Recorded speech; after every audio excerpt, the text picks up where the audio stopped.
Bonjour, nous sommes en 2022, nous sommes dans le site de l'Institut Docteur Angélique et dans une série de vidéos consacrées aux commentaires de la somme théologique de saint Thomas d'Aquin.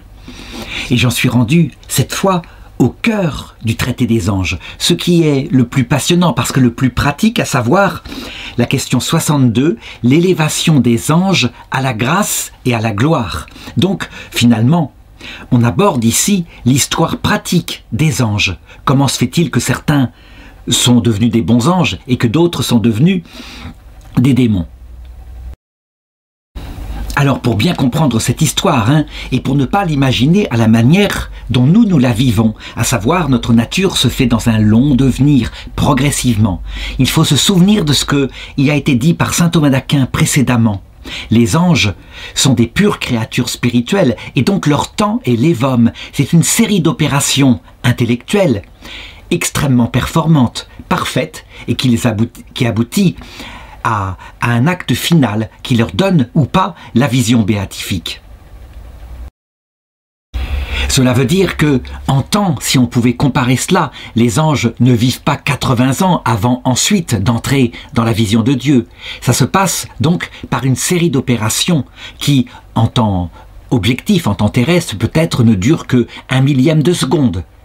Mais ce n'est pas assimilable, ce sont deux mondes différents, celui des anges et celui du corps, le monde qui est mesuré par le temps du corps. Alors l'article 1 demande, est-ce que dès le départ, les anges ont été créés bienheureux? Et la réponse immédiatement est un argument d'autorité. S'ils avaient été créés bienheureux, ça veut dire dans un bonheur absolu, complet, alors aucun d'eux ne serait devenu des démons.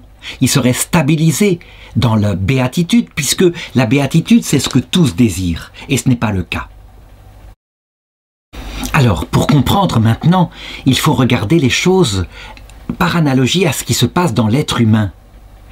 Nous constatons que, chez nous aussi, il y a une double façon de regarder ce qu'on pourrait appeler la béatitude. Il y a une béatitude qu'on peut atteindre par ses simples forces naturelles. Et Aristote, lorsqu'il l'analyse, dit « La béatitude sur terre de l'homme, qui devrait plutôt être appelée le bonheur, parce que, en réalité, ça ne comble pas tous les désirs du cœur de l'homme. Ça consiste en deux choses. D'abord, la sagesse, c'est-à-dire la contemplation de ce qu'on peut par notre intelligence toute seule, de l'être premier, du but qu'il a voulu en nous créant sur terre. Et ceci stabilise, je dirais, notre être dans son existence pratique. Mais ça ne suffit pas. Il faut aussi l'amitié, parce que nous sommes des êtres grégaires. Et donc, dans l'amitié, eh bien, unis à cette contemplation de la sagesse, il n'y a pas de moyen de trouver sur terre un bonheur plus grand. On ne peut pas appeler ça une béatitude stabilisée, totale, en effet. Notre connaissance de Dieu sur la terre est tout à fait naturelle, mais limitée. Et quand on considère le cœur humain, on voit bien qu'il désire naturellement connaître Dieu en totalité. On ne se contente pas de savoir ce qu'il n'est pas, par opposition aux créatures, mais on voudrait savoir ce qu'il est. Et donc, comme il est le bien absolu, le vrai absolu, l'éternité, on voudrait pouvoir la posséder. Mais c'est un désir velléitaire. Évidemment, notre puissance naturelle n'en est pas capable. Eh bien, sous ce rapport-là, il se passe une chose analogue pour les anges, sauf que ils ne sont pas comme nous, ils n'apprennent pas peu à peu. Et donc, étant créés, de manière naturelle, Dieu leur infuse des species, comme dit saint Thomas d'Aquin, ça veut dire des concepts intelligibles dont ils ont besoin. Et là, immédiatement, eh bien, ils se réfèrent à ceux qui les a créés, à celui qui les a créés, à savoir Dieu, et ils l'adorent, mais sans connaître non plus son essence face à face, uniquement comme nous. À partir des effets, ils remontent à leur cause. Deuxièmement, puisque leur nature est faite pour collaborer à une œuvre que Dieu veut faire, et qu'ils le savent, c'est infusé dans leur intelligence dès le départ, ils connaissent aussi les autres anges, et donc ils se structurent avec eux dans un ordre particulier, un ordre d'ingénieurs au service de Dieu, et donc sous ce rapport naturel, ils ont une certaine béatitude, dira saint Thomas, mais le terme exact serait plutôt un bonheur dont ils se contentent. Pourquoi je préfère utiliser le mot de bonheur pour les anges, là, dans ce premier temps, que béatitude? Parce que justement, leur esprit n'est pas comblé. Lui, comme le nôtre, aimerait bien connaître directement, face à face, la cause qui les a créés. Mais c'est évidemment une velléité, ils le savent, c'est impossible. Et ils croient même sans doute que c'est impossible par soi, puisque Dieu étant infini, comment un réceptacle limité comme leur intelligence pourrait-il le contenir? Et donc il faut conclure de cela que quant à l'ultime et absolue béatitude, qui consiste à voir Dieu face à face, donc dans son essence, au point que les facultés comme l'intelligence est comblée par la vérité tout entière, la volonté est comblée par le bien absolu qui jamais ne pourra s'user, ça ne leur est pas donné au commencement, comme ce n'est pas donné à nous. Et pour le comprendre, il y a quelque chose que l'on doit comprendre dans Dieu. La question qui se pose en effet, c'est est-ce qu'il n'aurait pas été plus simple que dès le départ, à leur conception, les anges reçoivent la vision béatifique et nous aussi les hommes. Mais ceci ne serait pas sage de la part de Dieu. En effet, je dirais, la grandeur de son projet, c'est de créer face à lui des personnes. Et lorsqu'on s'unit à Dieu, qui est une personne, il faut donc un consentement mutuel. Et c'est quelque chose de beaucoup plus grand que s'il avait donné directement la vision béatifique. Puisque dans ce cas-là, eh bien, la liberté de l'ange ou de l'homme aurait été aspirée par le fait que Dieu étant identique à la béatitude, on ne peut pas s'en séparer. Et donc, il n'y a pas vraiment de liberté si ça intervient dès le départ. Or, puisque Dieu a créé véritablement dans l'ange une personne et aussi dans l'homme, alors il veut qu'il y ait à un moment donné un consentement, mais par amour pour Dieu et non par convoitise, ce qui va impliquer donc une étape première de vie naturelle et une étape seconde de choix, orienté ou non vers cette union à Dieu. L'analogie que prend saint Paul et qui compare cela au mariage est tout à fait juste et elle peut correspondre aussi aux anges. Un mariage qui serait forcé, une union à Dieu qui serait obligée, eh bien ce n'est pas un mariage de qualité, puisque ce qui fait la qualité d'une union réciproque, c'est deux libertés qui s'unissent dans un consentement mutuel. Alors quelques objections, tirées en particulier par exemple des pères de l'Église. On lit dans le livre des dogmes ecclésiastiques que les anges, en persévérant dans cette béatitude en laquelle ils ont été créés, ne possèdent pas naturellement ce bien qui est le leur. En fait, ce qui est visé ici, évidemment, c'est abusivement le terme de béatitude, à savoir une béatitude naturelle, mais qui n'est qu'un bonheur, puisque je l'ai dit, le désir des anges étant des esprits, dépassent largement ce que leur puissance naturelle peut atteindre par elle-même.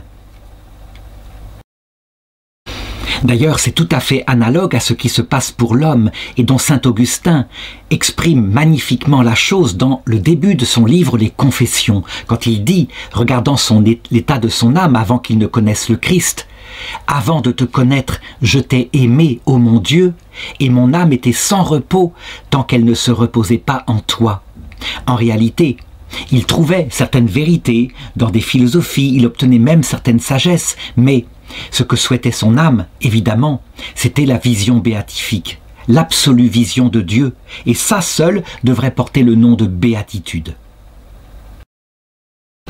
Alors l'objection 2 dit « La nature angélique est plus noble que la créature corporelle, mais la créature corporelle a été créée dès le principe parfaite et revêtue de sa forme. Donc il devrait en être de même pour ces créatures supérieures que sont les anges. » Alors d'abord, il faut répondre à cela, que ce n'est pas vrai, que sur tout point de vue, la créature matérielle a été créée dès le début avec sa perfection. Non, elle a reçu, un peu comme une pâte à modeler, la capacité à recevoir de multiples formes, mais il a fallu des milliards d'années pour que, peu à peu, elle se structure selon toutes les potentialités de cette forme. Pour les anges, justement, c'est tout à fait différent que pour nous les hommes. Nous, comme nous avons un corps matériel, eh bien nous sommes dans ce même cheminement. Nous sommes créés bébés, donc substantiellement un bébé à la totalité de la nature humaine, mais elle n'a pas atteint son acte naturel. Il faut que nous grandissions et que peu à peu nous soyons adultes. L'ange, lui, au contraire, étant plus parfait que l'homme et étant purement spirituel, est créé dès le départ adulte, avec des infusions venant de Dieu, tout ce dont il a besoin pour ce qui concerne sa finalité naturelle. Voilà pourquoi, selon l'ordre naturel de leur perfection, les anges immédiatement se regardent eux-mêmes et se tournent vers Dieu en l'adorant sans exception. L'adorer ne veut pas dire l'aimer, mais le reconnaître comme étant leur créateur. Et puis, ils se tournent, troisièmement, vers les autres anges. Et à cet égard-là, ils se hiérarchisent tout à fait naturellement en reconnaissant aux plus intelligents d'entre eux, qui d'ailleurs les perfectionnent par les concepts qu'ils leur donnent, eh bien en le reconnaissant comme plus grand. Et ils sont prêts, là comme une armée structurée, pour pouvoir appliquer la mission que Dieu leur donne, à savoir structurer la matière qui vient d'être créée. Et donc on le voit, cet ordre premier, qu'on appelle un ordre du soir, parce qu'il est fondé sur une connaissance naturelle, et pas encore sur la révélation surnaturelle, eh bien, cet ordre est structuré selon l'ordre de ce qui est naturel aux anges, selon l'ordre de la puissance intellectuelle.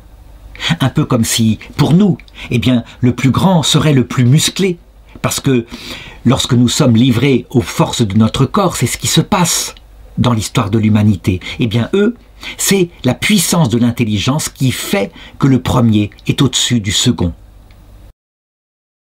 Alors, une troisième objection, elle vient de saint Augustin qui dit « L'œuvre des 6 jours fut en fait produite en une seule fois ». Et donc, c'est dès leur principe de leur création que on voit qu'il y a un soir, qu'il y a un matin. Ce qui veut dire que la connaissance du matin, c'est quoi chez les anges? C'est leur connaissance qu'ils ont de Dieu, de leur propre être, à travers la lumière du Verbe. Et donc, manifestement, ça veut dire qu'elle leur a été donnée dès leur conception, et donc qu'ils ont été bien heureux dès leur conception. Alors il faut répondre à cela que premièrement, non, la science qui elle s'occupe de regarder comment se sont passées les choses montre que l'œuvre des 6 jours, eh bien ce ne sont pas des jours instantanés, ça signifie des périodes du temps de la Terre et de l'univers qui ont duré parfois plusieurs milliards d'années. Donc ça s'est fait progressivement.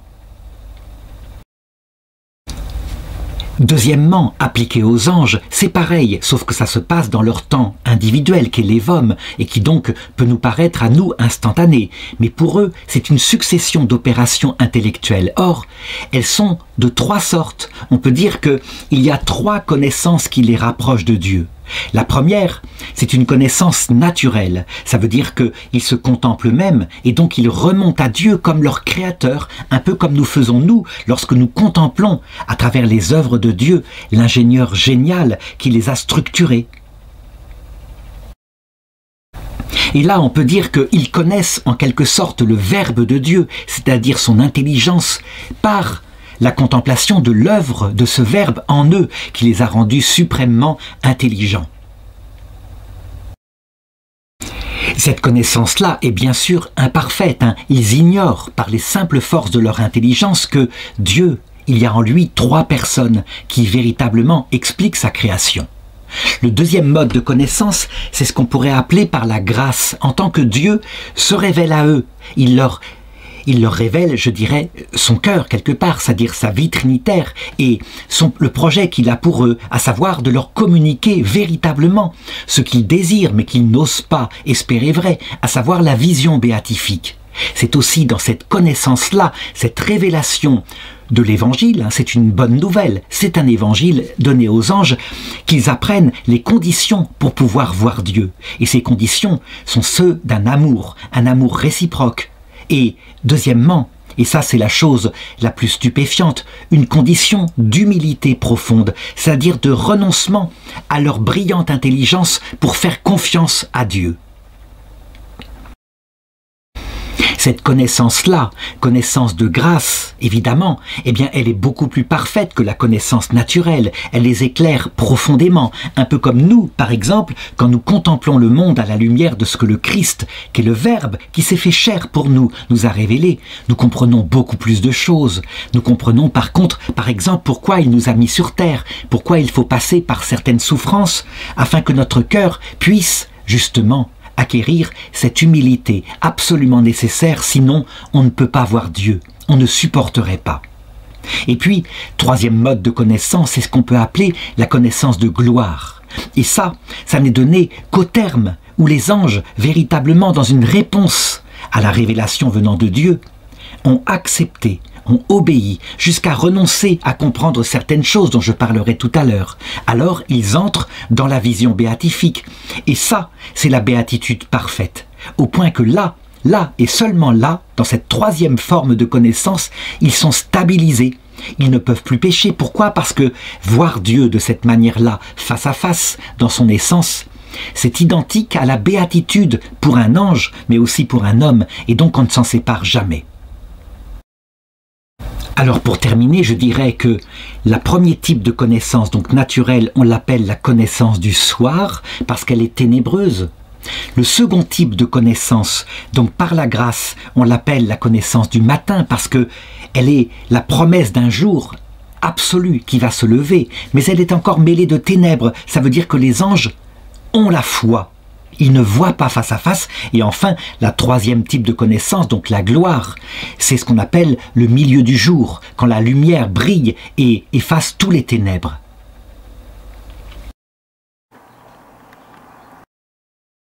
L'article 2 demande, est-ce que l'ange a besoin de la grâce pour se tourner vers Dieu? Alors, le 7 contrat le dit, s'il s'agit de l'entrée dans une vie surnaturelle, donc qui dépasse la nature de l'ange, il est bien évident qu'ils avaient besoin d'une aide venant de Dieu, une aide qui soit conforme à la surnature. Et donc, il faut maintenant argumenter. Se tourner vers Dieu, c'est une expression qui est, je dirais, ambiguë. Et donc, il y a une manière de se tourner vers Dieu où il n'y a pas besoin de la grâce, mais simplement de sa raison. Pour nous les hommes, en contemplant les œuvres de Dieu, on peut véritablement découvrir qu'il y a un Créateur suprême. Et ça se fait par les seules forces de notre intelligence, qui certes est un don de la grâce quelque part, mais ce n'est pas une grâce surnaturelle, c'est en créant notre nature que Dieu nous a rendus intelligents. Pour les anges, c'est la même chose. Ils peuvent immédiatement, tous, en se contemplant eux-mêmes à leur création, remonter, parce qu'ils ne sont pas cause d'eux-mêmes, au Créateur qui les a mis ainsi et qui les a rendus intelligents. Donc cet acte-là est valable pour tous les anges sans exception, et tous l'ont fait, je dirais, naturellement. Ils ont adoré Dieu. L'adoration est universelle, il n'y a pas d'ange athée. Les anges sont trop intelligents pour croire qu'ils procéderaient par exemple du néant qui a vibré. Ça c'est le propre de l'être humain. Eux savent bien, il y a un Créateur et donc tous, sans exception, le reconnaissent comme tel. Là, je voudrais insister sur un point. De fait, ils le connaissent mais à travers eux-mêmes. Donc par exemple, ils vont nier en Dieu les limites qu'ils constatent en eux-mêmes, comme par exemple qu'il y a un commencement, Dieu n'en a pas. Ils vont au contraire exalter en Dieu les qualités qu'ils remarquent en eux, comme l'intelligence, en disant Dieu est donc suprêmement intelligent, et il est même identique à sa propre intelligence. Cependant, ils remarquent bien en eux qu'il y a un désir de connaître ce Dieu, mais de le connaître beaucoup plus. Ça veut dire que la convoitise naturelle de l'intelligence et de la volonté des anges, donc ce n'est pas un égoïsme, c'est simplement une ordination naturelle, ça serait de voir Dieu. Donc voir Dieu est une aspiration naturelle de l'intelligence et de la volonté, mais pour les anges, ils le savent, c'est une velléité, c'est un désir qui n'est pas droit, puisque c'est évidemment au-delà complètement de leur force naturelle, et ça, ils en sont bien conscients. Voilà pourquoi, dans une deuxième étape, ils ont absolument besoin de la grâce de Dieu, une grâce surnaturelle que je vais détailler maintenant, pour pouvoir, non de manière tordue, mais de manière droite, désirer la vision béatifique. Et donc, comment Dieu peut-il procéder? Eh bien d'abord, par une prémotion divine, il les attire à lui, comme il nous attire à lui. Et donc, leur âme est quelque part dans un malheur intérieur, dans cette aspiration qui pour le moment est velléitaire. Et puis, cette prémotion divine étant donnée, il leur parle, il leur communique son projet. Oui, il les a créés pour la vision béatifique. Ça, cette révélation-là touche leur intelligence et donc va provoquer en eux ce qu'on appelle la foi. Ils font confiance en Dieu et donc ils entrent là, déjà maintenant, dans une démarche surnaturelle. Évidemment, l'idée seulement qu'ils pourraient voir Dieu face à face ne suffit pas, puisqu'il s'agit d'un consentement interpersonnel entre Dieu et l'ange. Il va falloir qu'il révèle certaines choses de son cœur, c'est indispensable. Comment pourrait-on consentir à voir Dieu, donc sans connaître les conditions qui sont demandées? Et donc Dieu obligatoirement leur révèle dans leur foi sa vie trinitaire, et donc la nécessité pour pouvoir le voir face à face, de l'aimer parce qu'il est une personne et qu'il n'est pas simplement une chose qui viendrait accomplir, je dirais, leur être en aspiration. Non, on ne peut le voir qu'en l'aimant comme on s'unit à lui. Les anges étant entrés donc dans une confiance en Dieu et une sorte d'allégresse, puisqu'il leur a révélé quelque chose qu'ils n'osaient pas espérer, alors il peut leur donner la condition qui va être la plus complexe, à savoir que nul ne peut voir Dieu sans mourir à soi-même. Et est-ce que Dieu leur a révélé la raison pour laquelle on ne pouvait pas voir Dieu sans mourir à soi-même? Ce n'est pas obligatoire, ce n'est pas nécessaire. Le fait par contre est obligatoirement révélé, parce que sinon il y aurait un piège concernant l'élu, et donc l'engagement ne serait pas parfaitement lucide. Nous savons, nous, pour notre part, que cela vient de la Trinité, à savoir que dans la Trinité, il y a des relations interpersonnelles d'exaltation de chaque personne en Dieu par rapport à l'autre. Et donc, le Père met le Fils au-dessus de lui, et le Fils met le Père au-dessus de lui. Cette forme de kénose n'est pas normale, puisque Père et Fils sont absolument de même nature, coéternelle, absolument égaux. Mais c'est comme cela, et donc ce jaillissement d'humilité fait que si on n'est pas mort à soi-même, dans une profonde humilité, ça veut dire, on ne peut pas supporter la vision béatifique. Ceci ayant été révélé, alors Dieu leur donne aussi la grâce et la possibilité de la charité. Ça veut dire maintenant de le choisir dans l'obéissance, donc avec cette révélation qui évidemment choque leur nature, puisque eux, ils auraient pu imaginer que le plus intelligent voit davantage Dieu, ce qui serait tout à fait normal. Et donc, une vie intérieure leur est donnée, la présence de l'Esprit Saint dans l'intelligence, dans le cœur des anges, qui fait qu'ils peuvent le choisir, mais qu'ils peuvent aussi, à ce moment-là, le rejeter. La troisième vertu théologale, évidemment, conjointe avec la révélation, c'est l'espérance. Ça veut dire qu'ils sont absolument certains que Dieu n'a pas menti, et donc qu'ils pourront le voir s'ils acceptent les conditions d'humilité, de charité que je viens d'indiquer. Donc, on le voit bien, pour l'entrée dans la béatitude surnaturelle, la grâce est absolument indispensable avec tout l'organisme spirituel. J'aurais dû ajouter évidemment la base de tout cet organisme, à savoir ce qu'on appelle la grâce sanctifiante, qui est une surélévation de l'intelligence et de la volonté des anges au cœur même de leur substance, de manière à ce qu'ils soient capables, là, de manière vivante, d'une vie surnaturelle avec Dieu, une vie de charité.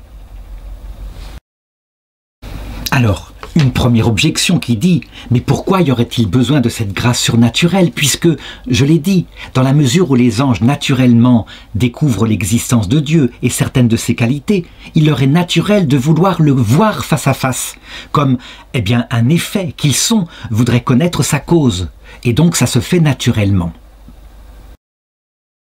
Il faut répondre à cela que oui, c'est vrai, il y a ce désir naturel, mais ce désir est velléitaire. Ça veut dire que les anges sont tout à fait conscients que c'est impossible, que c'est analogue à si un ver de terre, un lombric, voulait avoir une amitié avec un être humain. Ça n'est pas possible.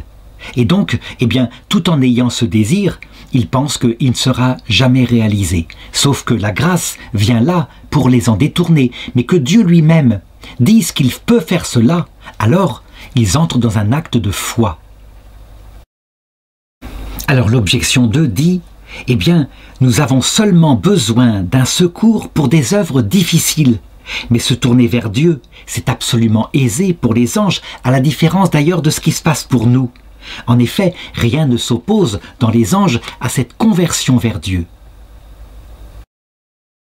Alors il faut répondre à cela que Une œuvre difficile peut être possible à une nature. Pour nous, il est difficile de nous tourner vers Dieu pour une raison qui n'est pas due à notre intelligence elle-même, mais au fait qu'elle est soumise depuis le péché originel à des limites que Dieu y a mis, limites d'ignorance, et puis ce corps avec ses passions qui nous entraînent, si bien que quelquefois nous arrivons à croire que le monde est apparu tout seul, spontanément.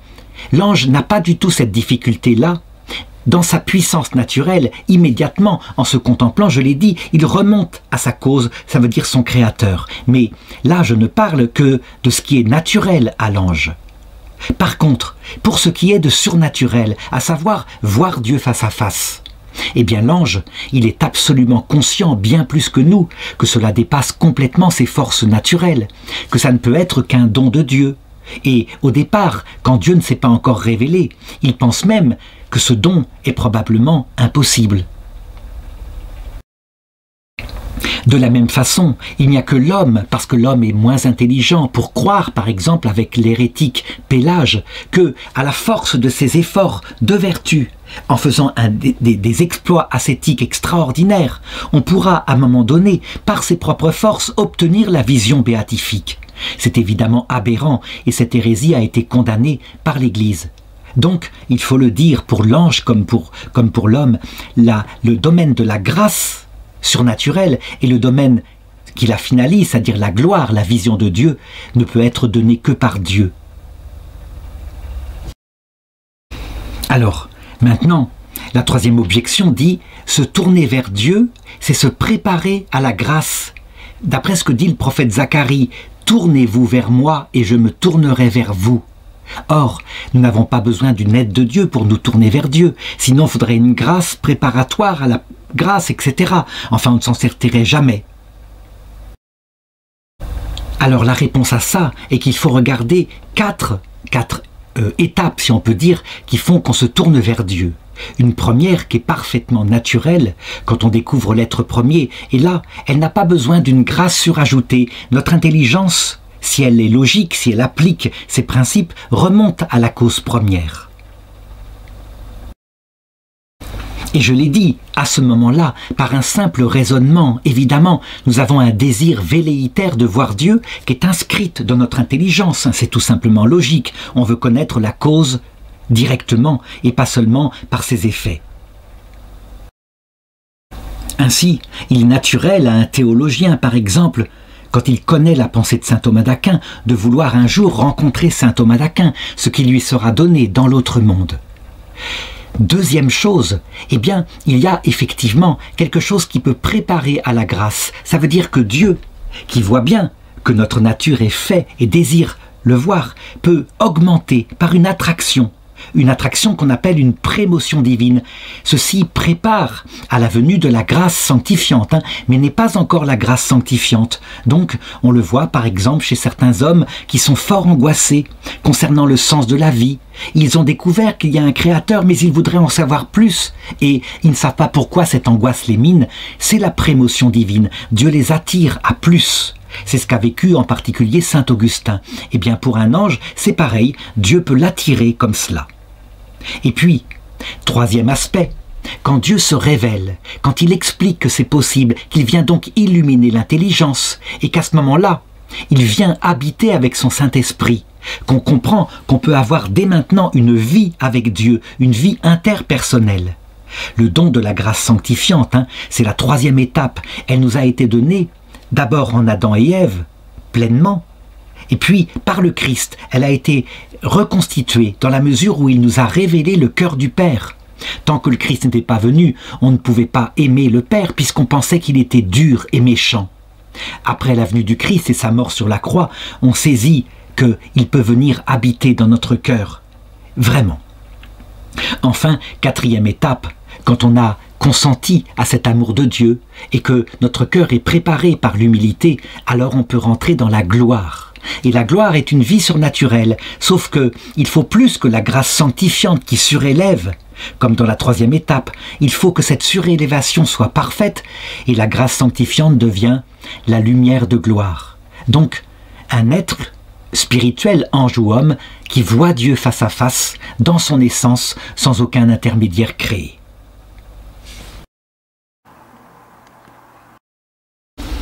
L'article 3 demande, est-ce que les anges ont été créés avec la grâce, donc instantanément, directement, ou est-ce qu'il y a eu un état de nature sans la grâce avant? Alors, eh bien, un argument d'autorité qui viendrait du commentaire de saint Augustin de la Genèse qui dit « Dieu dit que la lumière soit, et la lumière fut, donc création des anges. Il y eut un soir, donc connaissance naturelle des anges, ils se hiérarchisent, selon ce qu'ils savent. Il y eut un matin, donc, deuxième étape, la révélation de Dieu. Et puis, Dieu sépara la lumière des ténèbres, la chute des démons. Donc, ils auraient été créés d'abord en nature avant d'être créés en grâce. Alors, il faut répondre à cela, que sur ce domaine-là, l'Église évidemment n'a pas tranché. On ne peut avoir que des suppositions. Mais, effectivement, il est tout à fait cohérent que Dieu d'abord ait créé les anges avec une certaine perfection, qui était simplement leur nature propre, ce qui existe d'ailleurs, ce qui explique d'ailleurs qu'il y a eu un ordre, une hiérarchie qui s'est fondée dans les anges, et que ce n'est qu'ensuite, quand elle fut faite, que Dieu bouleversa les choses, en révélant une deuxième hiérarchie qui ne serait plus fondée sur l'intelligence seule, mais sur l'humilité et sur l'amour. Alors quelques objections. Par exemple, toujours dans le commentaire de saint Augustin, il dit « La nature angélique fut d'abord créée informe et elle fut appelée ciel » dans le texte de la Genèse, puis elle fut revêtue d'une forme qui est appelée lumière. Donc manifestement, si on suit ce que dit saint Augustin, les anges ont d'abord été créés sans la grâce et donc étaient comme des ciels, et puis la grâce est tombée et c'est ce qu'on appelle la lumière. Alors, ce texte ne peut pas permettre de conclure parce qu'il peut être interprété de plusieurs manières. Si, par la lumière, on entend, effectivement, la grâce, dans ce cas-là, les anges ont d'abord été créés sans, et simplement naturels. Mais si on entend la gloire, ça veut dire l'entrée pour certains anges dans la vision béatifique. Alors dans ce cas-là, lorsqu'ils sont appelés ciel, c'est qu'ils sont créés avec la grâce. Donc, bref, on ne peut pas conclure. Et le mieux, c'est de débattre et de rester très humble là-dessus. La vérité totale nous sera révélée quand nous les verrons.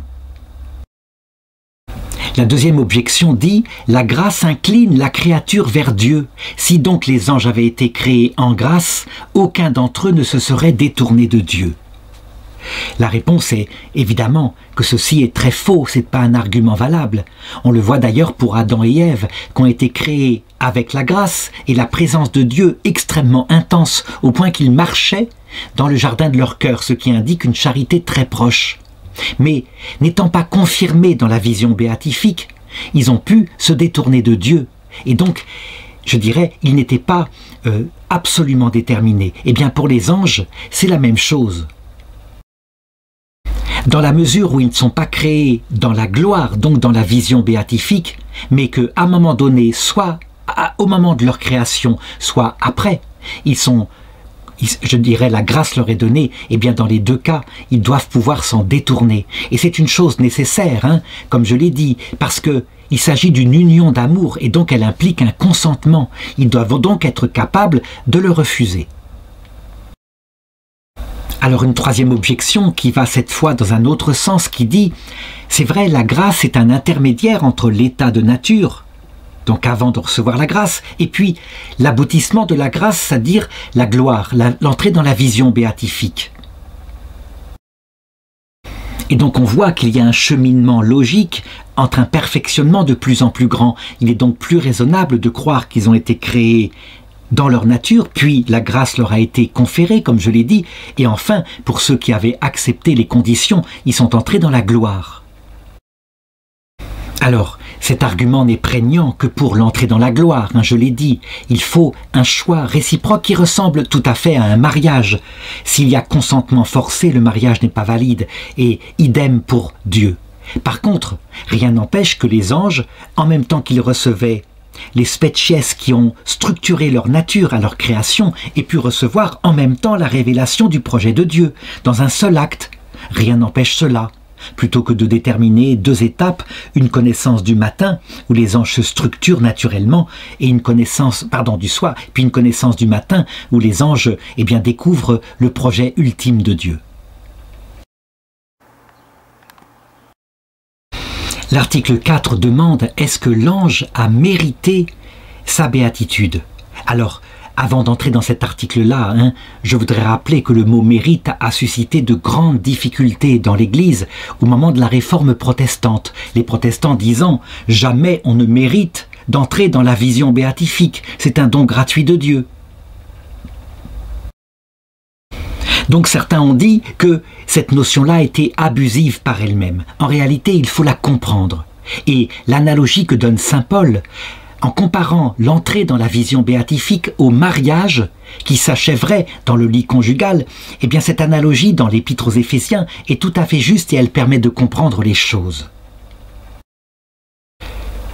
Un jeune homme ou une jeune fille est créé et par nature, eh bien il espère un jour rencontrer l'âme sœur et se marier avec, véritablement. Et cette disposition que nous avons en nous ne nous rend pas, je dirais, méritoire par elle-même de la possibilité d'épouser par exemple Jocelyne qui est devant nous ici, ou Martine. Non, c'est une disposition générale mais qui ne vaut pas mérite. De la même façon, les anges et les hommes, leur âme étant créée pour voir Dieu, eh bien ceux-ci ne méritent pas en soi la vision béatifique. Qu'est-ce qui fait que je pourrais épouser par exemple Jocelyne ?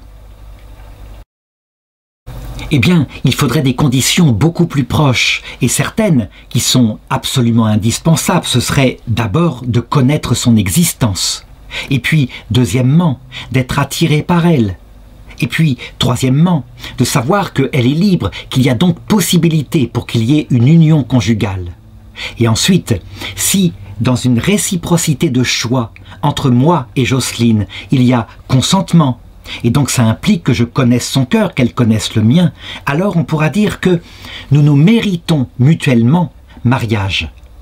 Mais ce mérite, en fait, veut dire que les conditions pour que ce mariage soit valide et célébré sont là.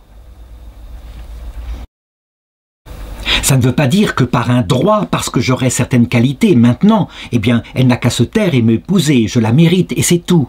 Ce n'est pas comme ça que ça se passe donc dans un amour réciproque. L'union étant ensuite célébrée par le consentement mutuel, évidemment, l'un et l'autre ont droit sur le corps de l'un et l'autre, mais pas à titre de mérite. C'est pas un droit et puis maintenant on fait plus d'efforts. C'est un don gratuit mutuel et ainsi peut être considérée la vision béatifique. Par analogie, bien sûr. Eh bien, appliqué aux anges, c'est la même chose. Un ange ne peut pas rentrer dans la vision de Dieu s'il n'a pas des conditions qui ressemblent à ça.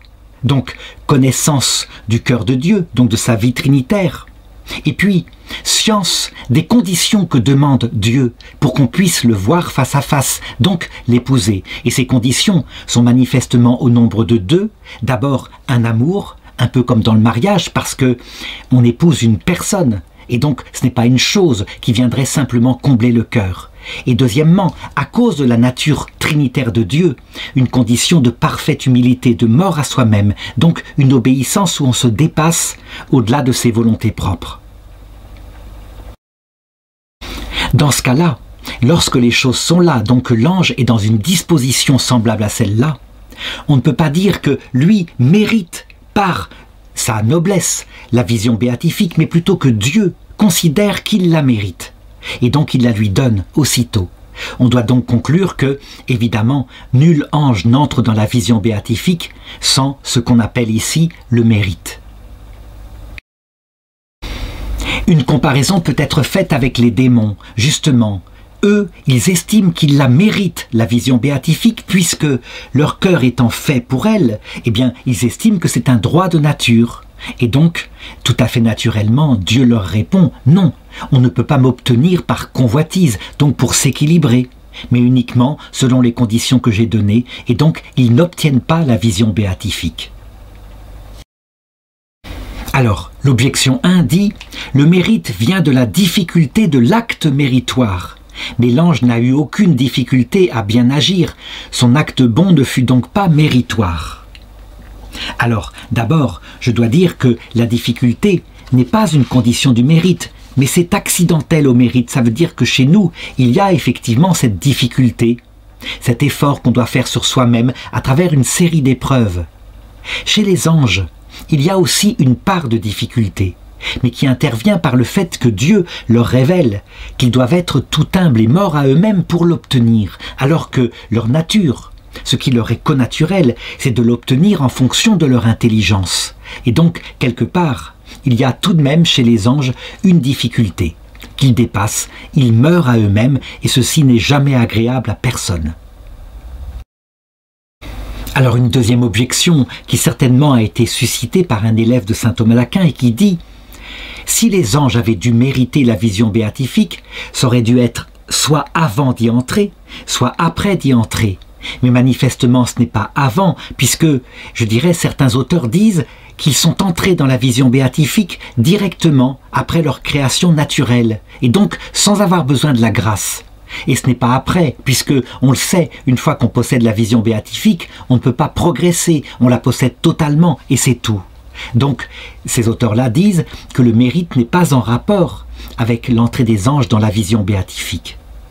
Alors il faut répondre à cela, que cette opinion évidemment est fausse, que puisqu'on peut comparer l'entrée dans la vision béatifique à l'union conjugale des époux, ça ne se fait pas n'importe comment, et donc certaines conditions qui l'obtiennent sont préalables, et ces conditions doivent être adaptées à une vie surnaturelle, à savoir la vision de Dieu, et c'est donc ce qu'on appelle la grâce sanctifiante. La grâce sanctifiante vient certainement de Dieu, mais elle n'est pas étrangère au consentement de l'ange, puisque l'ange est une personne. Et voilà pourquoi, à la base de l'entrée dans la vision béatifique, comme dans un mariage, c'est un double consentement, un consentement réciproque.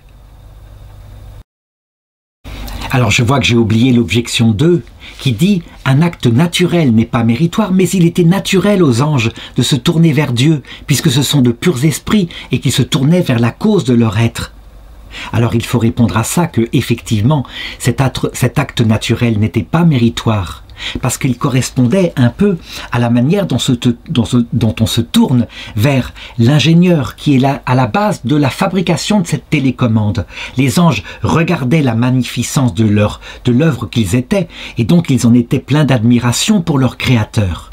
Le mérite, c'est tout autre chose. C'est quand on se tourne vers l'intimité de Dieu comme personne secrète, un peu comme si, rencontrant dans un café, une jeune femme rencontre l'ingénieur qui a fabriqué cette télécommande, mais elle ne le rencontre plus comme ingénieur, même si elle possède une caméra qui commande chez elle. Elle le rencontre comme personne individuelle qu'elle va aimer ou pas. L'article 5 demande « Est-ce que l'ange a immédiatement acquis la béatitude après un seul acte méritoire ?» Alors, pour répondre, la réponse va être oui. Je voudrais comparer à ce qui se passe pour nous, les hommes. Nous avons une nature tout à fait différente des anges.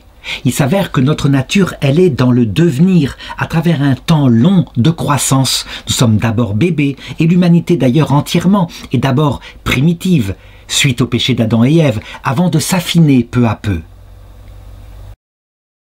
Donc, lorsque nous entrons dans la connaissance de la grâce et dans une vie de charité avec Dieu, nous posons des actes méritoires, qui, si nous mourions maintenant, nous mériteraient la vie éternelle. Mais nous ne l'obtenons même pas au moment de notre mort, lorsqu'il nous manque certaines qualités que nous devons encore acquérir avec du temps.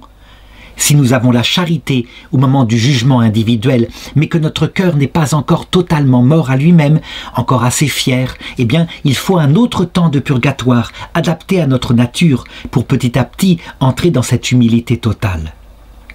Les anges, je l'ai dit, sont d'une toute autre nature. Ça veut dire que eux, ils fonctionnent par compréhension instantanée. Ils jugent et ils comprennent.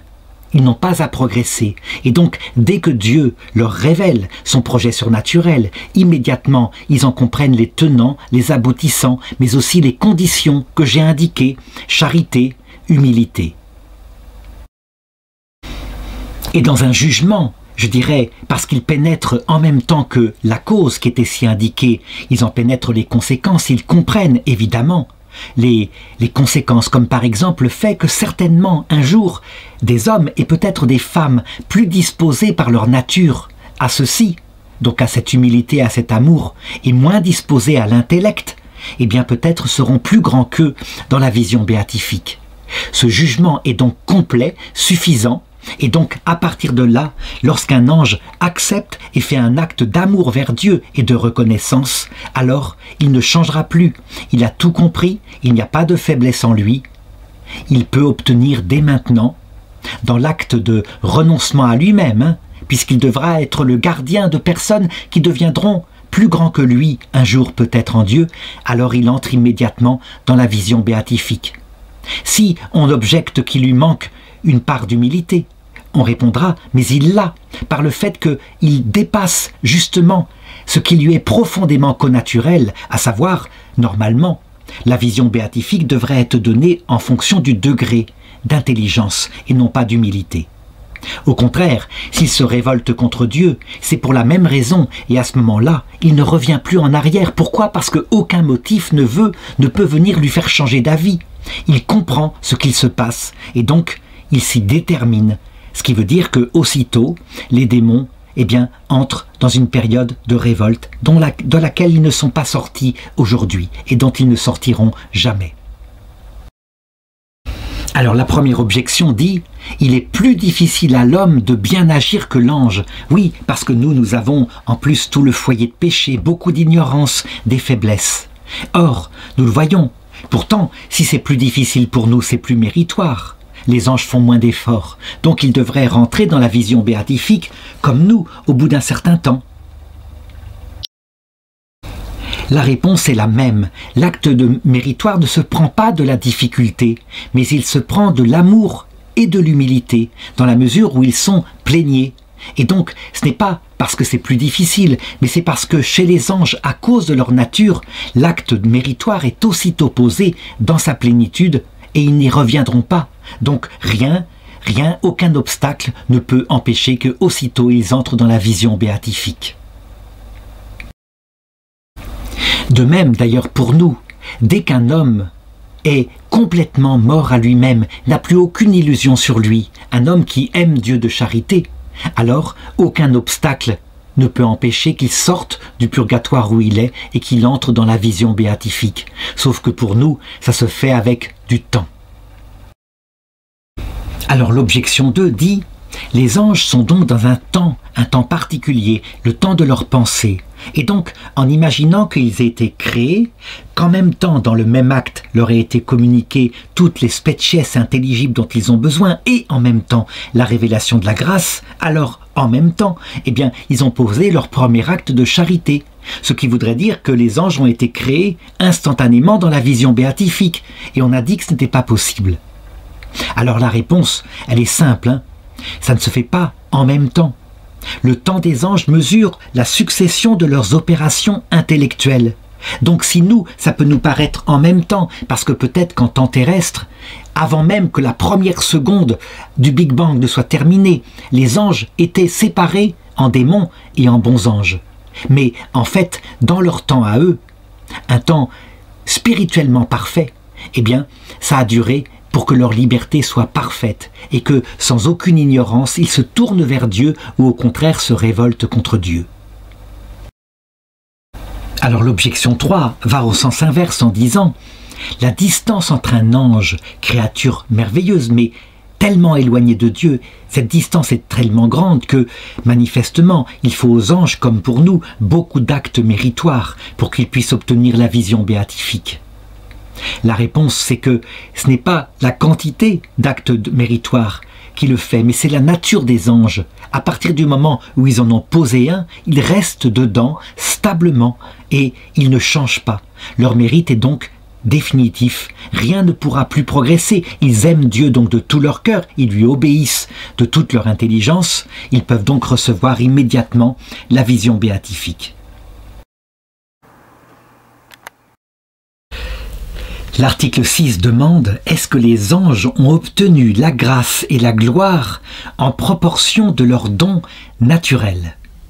Alors ici, je vais donner un argument d'autorité tout de même avec saint Thomas d'Aquin, mais il faut le reconnaître. Je dirais les deux hypothèses sont valables, à savoir ceux qui disent non, l'ordre nouveau créé par la grâce est tout à fait indépendant de l'ordre naturel, et ceux qui disent l'inverse. Le maître des sentences, donc Pierre Lombard, écrit que parmi les anges, ceux qui sont d'une nature plus subtile ou d'une sagesse plus perspicace ont été aussi favorisés de dons plus grands de la grâce. Alors, c'est l'opinion pour laquelle penche saint Thomas d'Aquin, et la raison principale tient à ceci. Eh bien, un ange supérieur a une compréhension plus profonde des choses naturelles, c'est vrai, mais aussi des choses surnaturelles. Et donc quand Dieu infuse aux anges la révélation de son évangile, eh bien, ils comprennent plus parfaitement ce qui est donc nécessaire pour obtenir la vision béatifique. Et voilà pourquoi le plus grand de tous les anges, Lucifer, qui s'est aussi révolté profondément contre Dieu, est celui qui a compris le plus immédiatement la conséquence du fait que Dieu ne se donne qu'à proportion de l'amour et de l'humilité. Donc c'est lui qui a révolté les autres anges en disant « Et donc il y aura parmi les êtres humains certainement des personnes qui seront supérieures à nous dans l'ordre de la vision béatifique. » Donc on le voit, s'il y a connaissance supérieure pour se révolter, mais il y a aussi connaissance supérieure pour accepter. Et donc on peut soupçonner que les anges qui ont choisi d'aimer Dieu ont compris plus profondément les exigences de Dieu et donc y ont obéi avec davantage d'efficacité.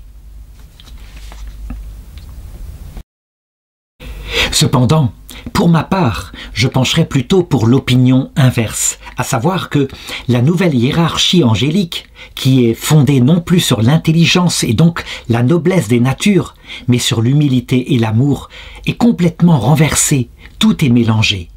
Et j'en tiens pour preuve d'abord une réflexion que fait Jésus lorsqu'il dit à nous humains « Beaucoup de premiers seront derniers ». Ça se comprend donc directement chez nous humains.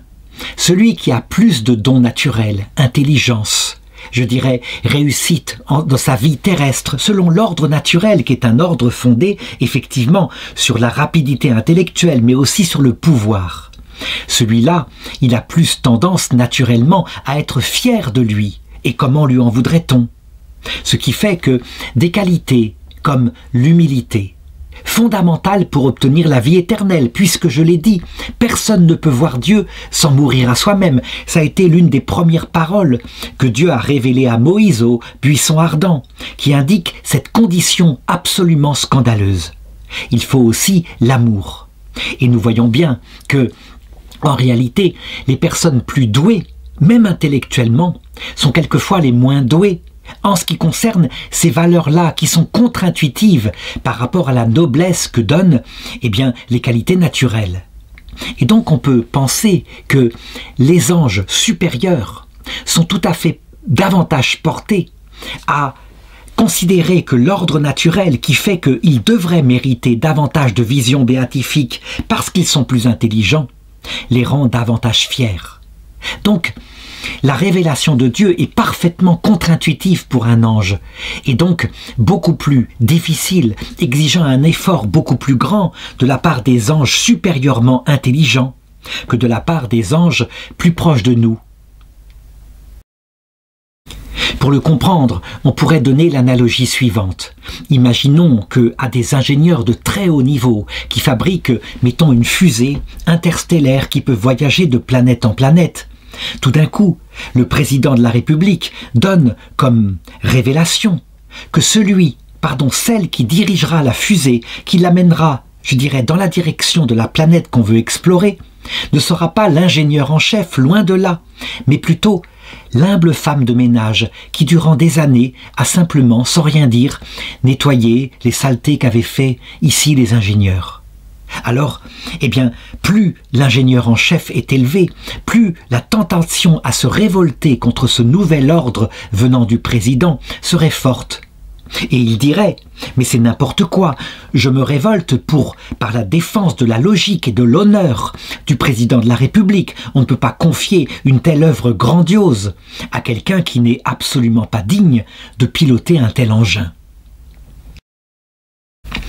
C'est de cette manière-là que, selon moi, évidemment, des anges parmi les plus petits, et je pense en particulier à l'archange Saint Michel, celui qui a dévoilé à Lucifer sa propre révolte par une simple parole, eh bien, comment cet ange-là, qui normalement jamais n'aurait dû enseigner à un chérubin resplendissant comme Lucifer, a pu, par une simple parole, lui dire la vérité et donc le vaincre, parce qu'il disait vraiment quelque chose de vrai. On voit bien, l'ordre est comme retourné, et l'un des derniers anges, donc Saint Michel, Saint Raphaël, Saint Gabriel, qui font partie des hiérarchies inférieures, deviennent les premiers princes du ciel, mais sous un autre aspect, pas sous l'aspect de l'intellect, mais sous l'aspect de l'humilité, de l'amour.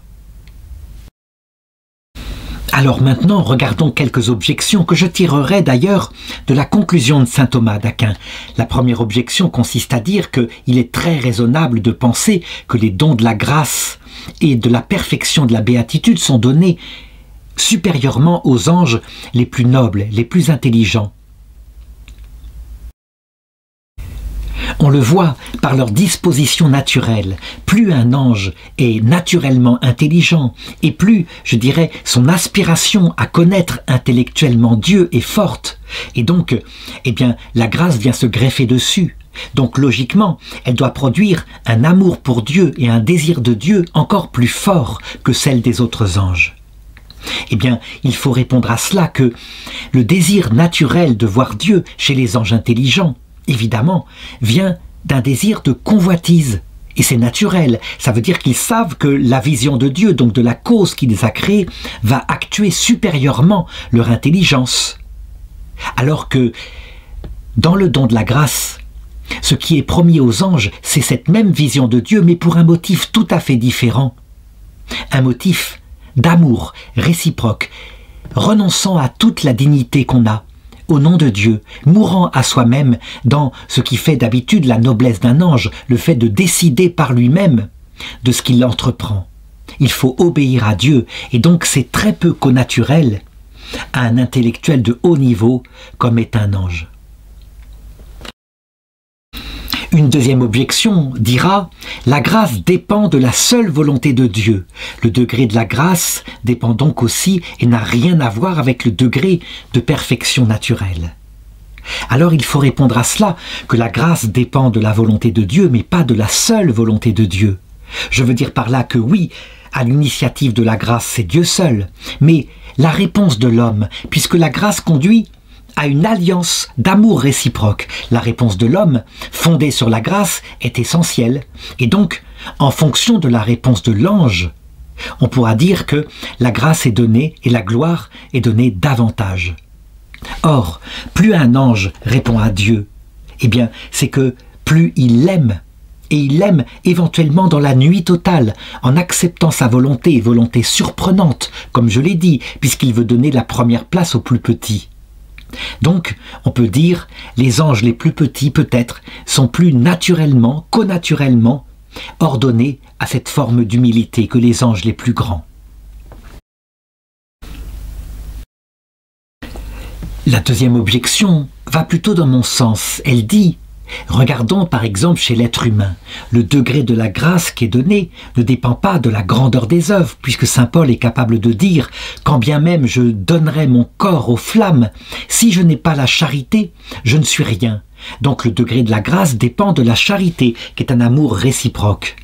Eh bien, dans les anges, si c'est la même chose, on voit bien, ça ne dépend pas de la qualité, de la grandeur de leur nature, mais d'une autre qualité qui est surnaturelle.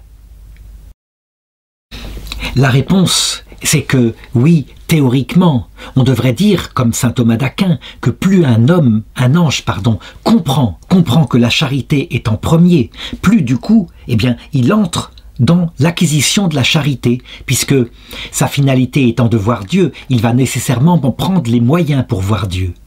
Mais en réalité, de manière pratique, cette charité-là n'est pas quelque chose qui va dans le sens de la nature angélique. Dans le sens de la nature angélique, c'est plutôt la qualité de l'intelligence. Si on ajoute à cela la nécessité de l'humilité, on voit bien que ça ne lui est pas du tout connaturel.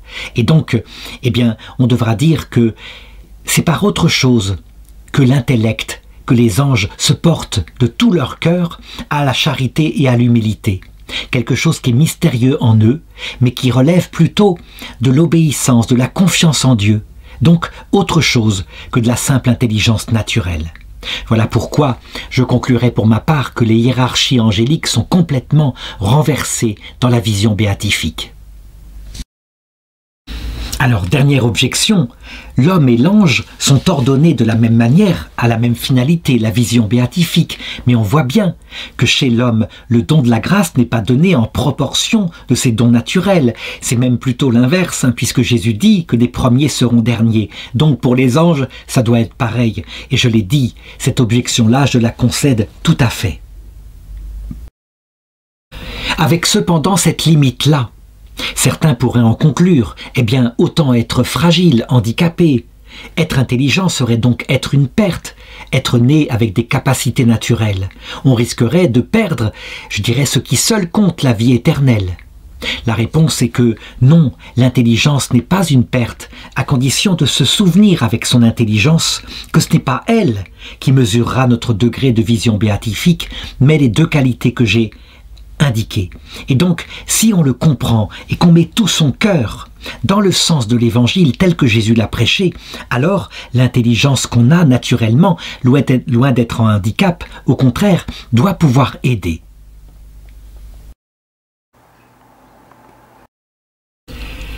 L'article 7 demande « Est-ce que la connaissance et l'amour naturel demeurent dans les anges bienheureux ?» Donc une fois qu'ils sont entrés dans la vision béatifique.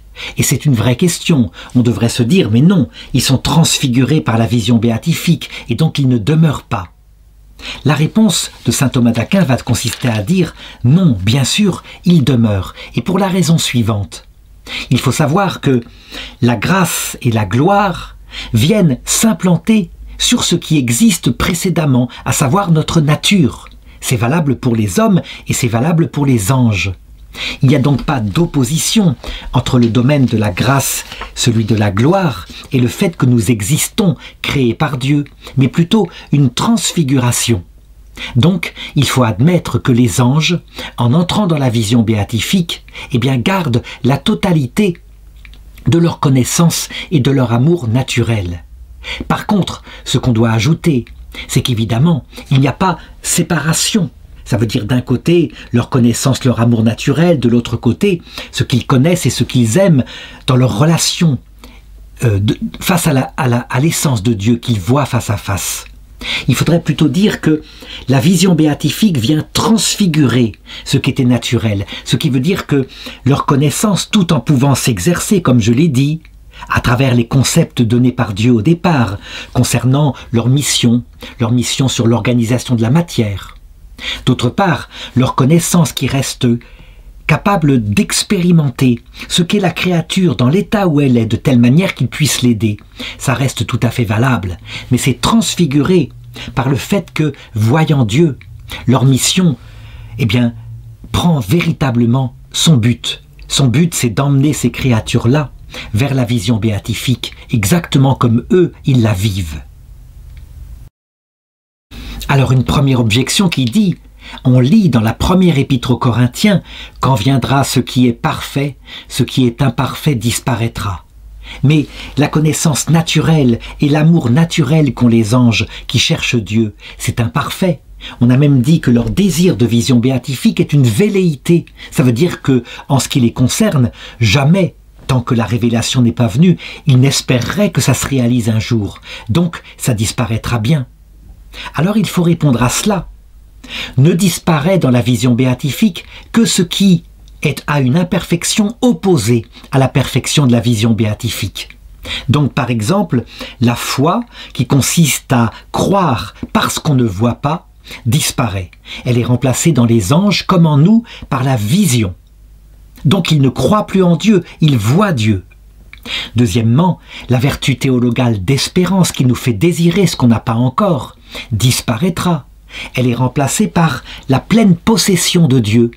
Donc, on l'a devant nous et jamais il ne nous quittera. Donc il n'y a plus d'espérance, il y a un repos en Dieu. Quant à la charité, elle a en elle-même une perfection. qui n'est pas du tout opposée à la vision béatifique. Par contre, tant que les anges ne voient pas Dieu, ils sont dans un amour tendu vers Dieu, sans encore le posséder, donc qui se réalise à travers un désir. Et dans la vision béatifique, la charité alors ne se réalisera plus dans le désir, mais dans la joie. La joie parce qu'on est uni à son bien. Et donc le désir disparaîtra. Voilà pourquoi on peut dire que les anges comme les hommes dans la vision béatifique sont dans le repos éternel. Mais un repos qui n'est pas le sommeil, qui est l'inverse du sommeil, qui est la pleine possession de ses moyens. Un peu comme un chêne a atteint l'âge adulte, il est en pleine possession, et bien dans la vision béatifique nous deviendrons pleinement nous-mêmes. Alors maintenant, pour ce qui est des sciences des anges, concernant, je dirais, les créatures en particulier, leur mission, eh bien, ce que Dieu leur aura infusé pour qu'ils puissent la réaliser, je dirais, ils gardent cette capacité de grandir, cette science ne disparaît pas. Et je dirais, ils l'exercent tout en voyant Dieu face à face. On devrait dire, mais dans la vision qu'ils ont de Dieu, alors, eh bien, ils voient bien plus noblement la science qu'ils vont devoir exercer, comme par exemple la physique, la génétique, puisqu'ils organisent la vie peu à peu. Eh bien, la réponse est que Dieu, justement, comme il veut qu'ils soient de vrais collaborateurs, certainement les laisse avec leurs facultés naturelles en ce qui concerne leur mission. Par contre, il ne leur donne, en ce qui concerne la gloire, que l'essence de cette gloire, la vision de la Trinité, dans son amour infini. Et donc tout ce qui découle d'elle, comme le don d'intelligence, ils comprennent évidemment parfaitement les intentions de Dieu sur nous. Le don de science, ils savent nous contempler, mais cette fois à la lumière de la vision béatifique, donc comprendre qui nous sommes profondément, puisque nous sommes faits aussi pour elle. Le don de conseil, qui font qu'ils ne font que ce que Dieu veut qu'ils fassent. Donc, ils veulent pour nous, au mieux, par les épreuves et par les joies qu'ils nous apportent, eh bien que nous développions cette même humilité et cet amour, quitte à devenir plus grand qu'eux dans la vision béatifique. Le don de force, pour ne jamais nous abandonner, le don de piété, parce que jamais ils ne quittent cet amour pour Dieu et cet amour pour nous. L'objection 2 dit « Là où une chose plus grande suffit, comme la vision béatifique qui contient tout ce que Dieu peut faire, eh bien, il n'y a pas besoin d'autres sciences qui sont moins nobles, comme les sciences que les anges peuvent avoir à partir des créatures, quand ils les voient dans leur chemin actuel, ou alors les sciences qu'ils contemplent par les species intelligibles que Dieu leur a données au moment de leur création. » Alors il faut répondre que oui, la science que donne la vision béatifique est bien supérieure. Et pourtant, Dieu, étant infiniment humble, n'empêche absolument pas, mais au contraire, développe ce qui est naturel à nous. Et nous pouvons même avoir des activités extra-vision béatifique, tout en ne quittant jamais la vision béatifique. Donc Dieu, loin d'envahir notre être pour le supprimer, au contraire, il le développe dans sa pleine potentialité naturelle. Donc notre nature n'est pas effacée, au contraire, par la surnature. Alors, dernière objection, si les anges contemplent sans cesse Dieu, les bons anges, j'envisage, alors du coup, leur acte d'intelligence est happé par cette opération. Et donc il n'y a plus de place pour qu'ils exercent ce qu'ils connaissent par ailleurs, donc soit par les species infusées à leur création, soit dans leur action et la connaissance concrète des créatures, ils pénètrent leur essence. Alors il faut répondre à cela. Il n'y aurait contradiction que si la vision béatifique était à part, comme un domaine de connaissance à part, et de l'autre côté, il y aurait leur mission. Mais ce n'est pas comme ça que ça fonctionne. En réalité, tout est unifié. Et donc, ils voient Dieu. Et cette connaissance de Dieu englobe leur connaissance naturelle, l'épanouit, la transfigure, mais ne la supprime pas du tout, ne l'annule pas du tout. Donc, c'est dans une seule opération qu'ils voient Dieu et que en Dieu, tout en gardant leur science naturelle, eh bien, ils exercent leur mission sur les créatures. L'article 8 demande « Est-ce qu'un ange, dans la vision béatifique, peut pécher, par exemple se détourner de Dieu ?» La réponse est que c'est absolument impossible, pour une raison très simple et facile à comprendre. Dieu, quand on le voit face à face, est absolument identique pour notre âme à la notion en soi de bonté, mais aussi de vérité, mais aussi de puissance, mais aussi d'éternité et de beauté, etc. Ça veut dire que, en fait, en voyant Dieu, on ne voit que ce qui donne la béatitude. La vision de Dieu est équivalente comme effet à la béatitude. Or, quand on est dans la béatitude, qui est l'objet naturel, ce pourquoi nous sommes programmés, eh bien, on ne peut pas s'en détourner. Notre âme est programmée, et ça ce n'est pas libre, pour le bonheur. Et quand il s'avère que par un acte d'élection, nous entrons dans la béatitude qui correspond à ce bonheur, mais en perfection incroyable, alors, eh bien, nous sommes stabilisés dans le bien, tout à fait naturellement. Et nous n'avons absolument aucune, je dirais, volonté, parce que c'est ça qui fait un acte libre, de nous en détourner loin de là. La conclusion, c'est que donc un ange, comme d'ailleurs un saint dans la vision béatifique, ne peut plus pécher. Nous sommes stabilisés et pour l'éternité. Alors des objections.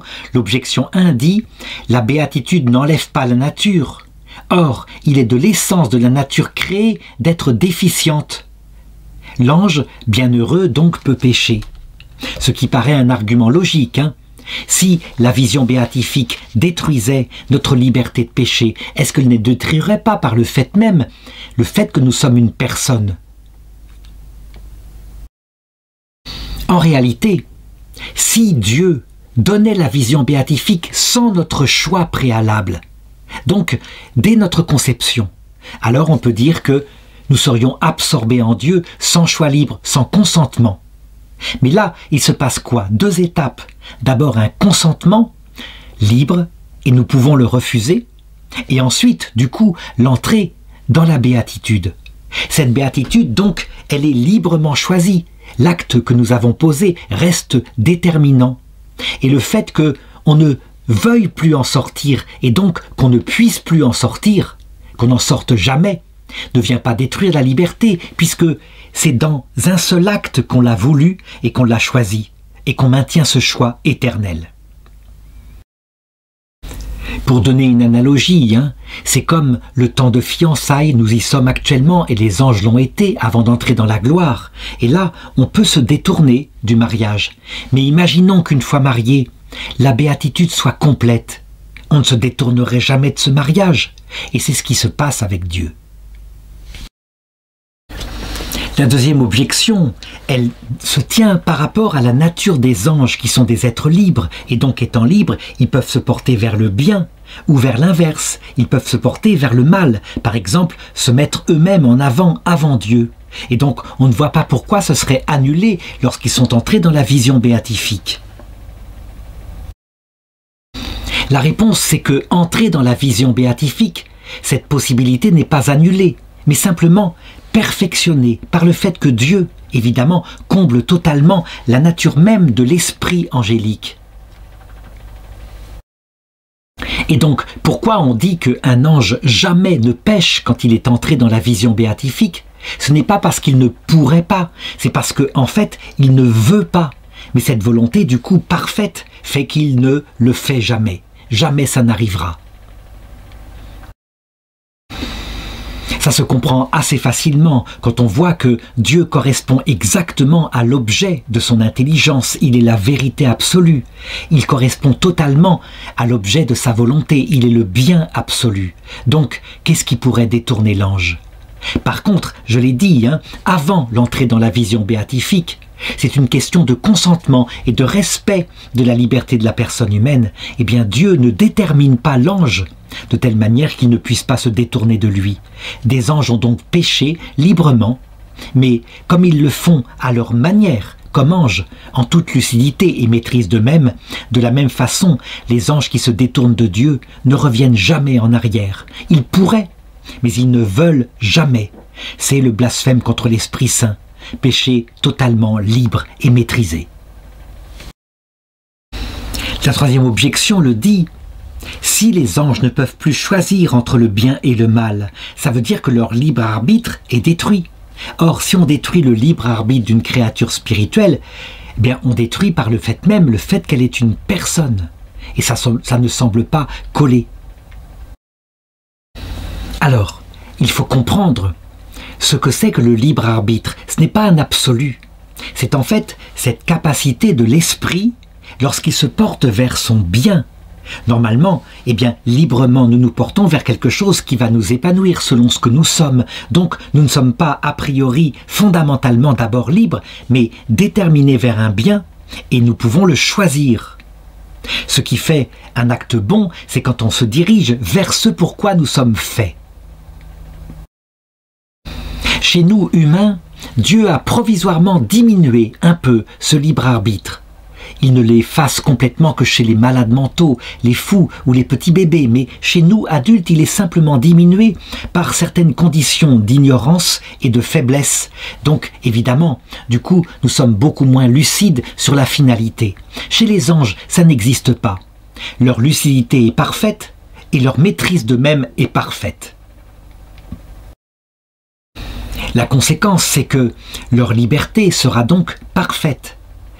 Cependant, si un ange, pourtant parfaitement éclairé sur le fait que sa finalité, c'est d'obtenir la vision béatifique, par un acte libre, refuse certains moyens absolument nécessaires qui lui paraissent insupportables, comme par exemple s'abaisser devant Dieu ou l'aimer, donc mettre la personne de Dieu avant eux-mêmes, et donc ils choisissent, toujours en vue du bonheur, parce qu'ils sont programmés pour leur bonheur, choisissent de mettre en avant d'abord leur convoitise et leur personne à eux. Dans ce cas-là, évidemment, leur liberté est plutôt... C'est un défaut de leur liberté qui permet cela, mais un défaut qui est absolument volontaire de leur part. Dans la vision béatifique, là où nous voyons véritablement ce pourquoi nous sommes faits et qui nous comble, alors on peut dire que ce défaut-là, nécessaire dans un engagement réciproque au départ, eh bien n'existe plus et nous sommes comme stabilisés dans ce pourquoi nous sommes faits. C'est donc paradoxalement une liberté supérieure qui règne dans la vision béatifique, parce que, ayant atteint son acte parfait, eh bien l'homme et l'ange sont parfaitement eux-mêmes.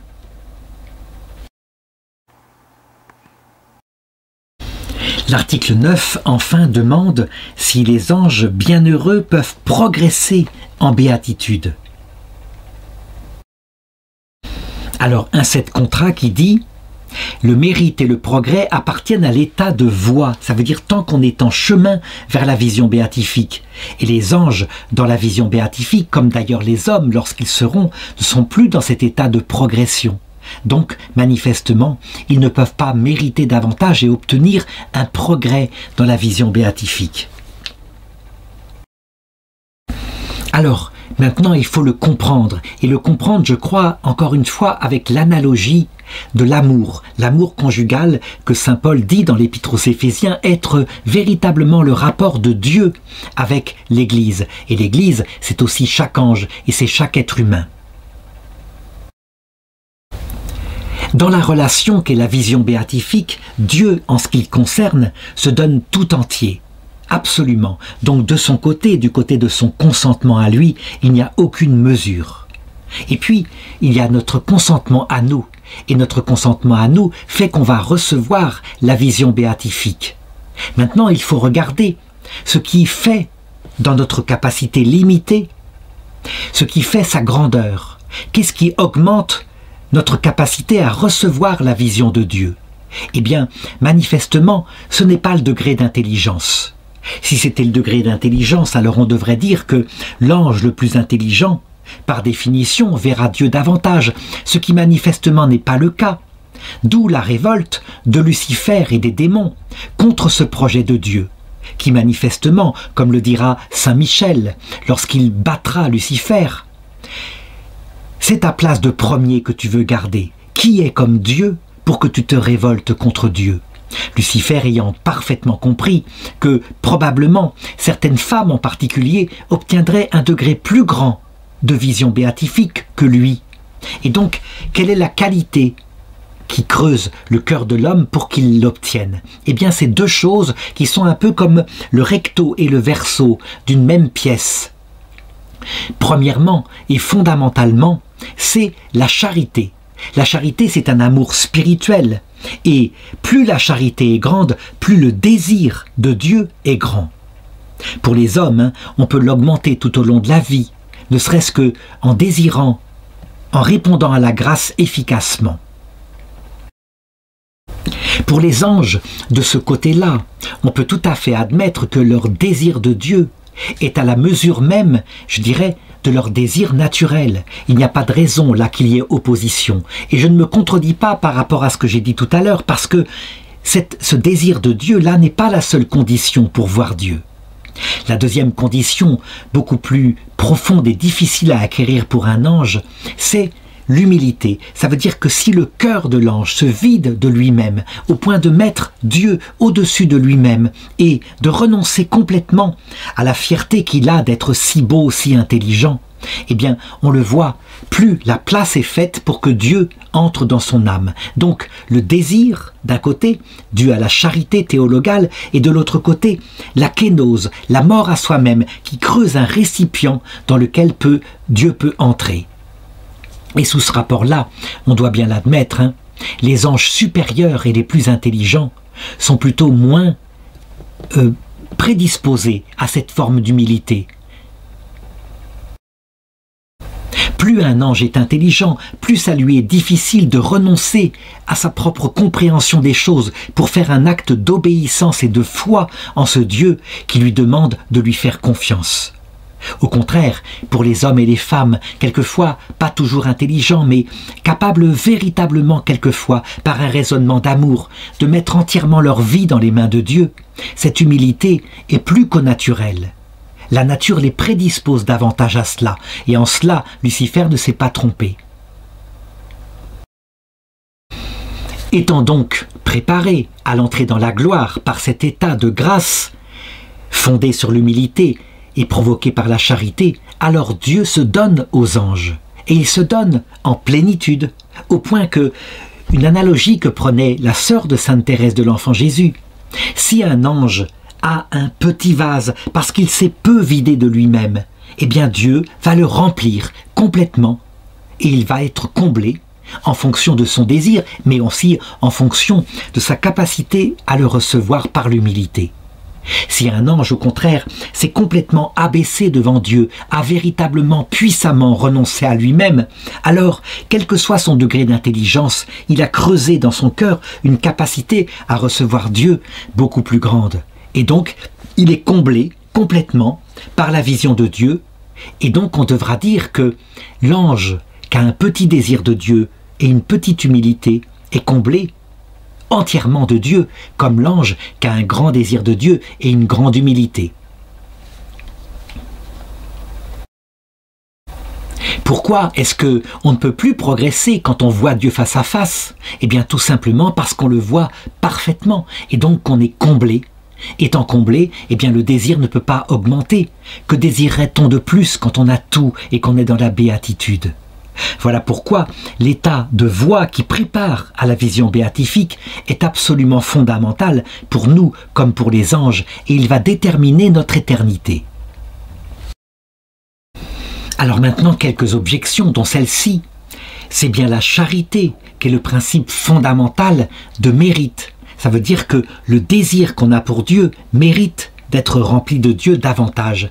Mais dans les anges, la charité est parfaite, et donc, qu'est-ce qui empêche, lorsqu'ils voient Dieu face à face, eh bien, de le désirer encore plus, sachant d'autant plus que, évidemment, ils ne le voient pas comme Dieu se voit. Ils n'ont pas la même compréhension qu'a Dieu lui-même de lui-même. Et donc, eh bien, ils peuvent désirer davantage. Alors il faut répondre à cela que, en fait, les anges ne voient pas Dieu comme Dieu se voit, mais le voient pleinement selon ce qu'ils désirent. Et donc, qu'est-ce qu'il pourrait y avoir de plus de désir quand on est dans le repos parfait qu'on a obtenu? Voilà pourquoi leur charité n'augmente pas, elle est plénière et elle est comblée. Ils sont dans le repos éternel de l'obtention de la béatitude. Au contraire, quand on est en mouvement encore, qu'on ne possède pas encore cette béatitude, eh bien, ne serait-ce qu'en touchant sa propre misère, quelquefois, le désir augmente, augmente et augmente encore. Et de même pour les hommes, étant au fond du gouffre, leur humilité, leur désir d'un salut augmente, augmente encore. Voilà pourquoi, quelquefois, le chemin qui conduit à Dieu, qui nous paraît paradoxal pour des gens qui ne sont pas chrétiens, en réalité est une préparation extraordinairement efficace par l'humilité et par le désir d'un salut. Alors la deuxième objection dit, les anges, ils ne sont pas seulement dans la vision béatifique, ils ont une activité de collaboration avec Dieu pour nous emmener vers la vision béatifique. Donc ils nous aiment en acte en produisant en nous des progrès vers la sainteté. Et donc, sous ce rapport-là, manifestement, eh bien, ils peuvent faire des actes bons et donc mériter. Et donc, eh bien, obtenir un plus grand degré de vision béatifique. Pour répondre à cela, il faut prendre de nouveau une analogie, et l'analogie du mariage. Il y a certains actes qui sont utiles pour obtenir que le mariage puisse se réaliser. Et évidemment, ils font grandir l'amour et le désir. Et quand le mariage est réalisé, alors il est source de vie. Ça veut dire qu'il se répand, par exemple, dans la naissance des enfants. Ce qu'on fait pour les enfants ensemble, étant unis parfaitement dans le mariage, évidemment, eh bien, n'est pas là pour créer l'amour des époux, mais c'est plutôt pour se répandre et pour faire le bien à des enfants issus de l'amour. Eh bien, c'est un peu de cette manière-là que les anges fonctionnent. Quand ils obtiennent la vision béatifique, voilà, ils ont obtenu la finalité et le service qu'ils rendent à nous les humains ne leur apporte plus rien au niveau de leur béatitude essentielle, mais c'est simplement un peu comme Dieu, parce que l'amour se diffuse à d'autres, gratuitement. On doit donc affirmer que, à l'image de Dieu, le service des anges ne les perfectionne pas. Ils sont parfaits en eux-mêmes puisqu'ils voient Dieu face à face. Et donc, c'est un service absolument, je dirais, gratuit. Voilà comment on pourrait le dire, généreux. Alors, troisième objection. Les anges dans la vision béatifique ne sont pas au sommet, puisque être au sommet, ça serait voir Dieu en le possédant totalement comme Dieu se voit lui-même. Et ce n'est pas leur cas. Donc, s'ils ne pouvaient pas progresser, ça serait un handicap pour eux. Alors il faut répondre à cela, que comparé à Dieu, évidemment, dans son essence éternelle, les anges n'atteignent pas le même degré de béatitude que Dieu, mais comparé à ce qu'ils sont eux maintenant, en fonction de leur désir et de leur profonde humilité, ils sont comblés, donc ils ont atteint le degré le plus parfait de béatitude en ce qui les concerne eux, et donc ils n'en désirent pas plus. Alors par contre, on pourrait opposer à cela le fait que Jésus dit que quand quelqu'un dont ils ont la mission de s'occuper, quelqu'un qui est sur la terre, se convertit, il y a une grande joie dans le ciel. Et donc on devrait dire avec le Seigneur qu'il y a donc une augmentation de la béatitude pour les anges. Alors il faut comprendre, en réalité cette joie qui est réelle n'ajoute rien à leur joie qui est parfaite et qui vient de Dieu seul. C'est ce que décrit saint Augustin quand il dit « T'avoir toi, ô mon Dieu, c'est être riche de toutes les richesses.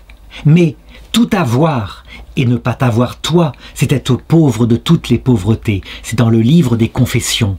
Et donc, les anges, quand ils se réjouissent parce que leur mission, ad extra, aboutit, évidemment, ça n'est qu'une récompense accidentelle. Comment peut-on augmenter une béatitude parfaite? Elle est parfaite, donc elle ne peut pas être augmentée. Et pourtant, elle est tellement petite et discrète, humble, cette béatitude-là, qu'elle permet véritablement cette allégresse dans leurs opérations extra verbum.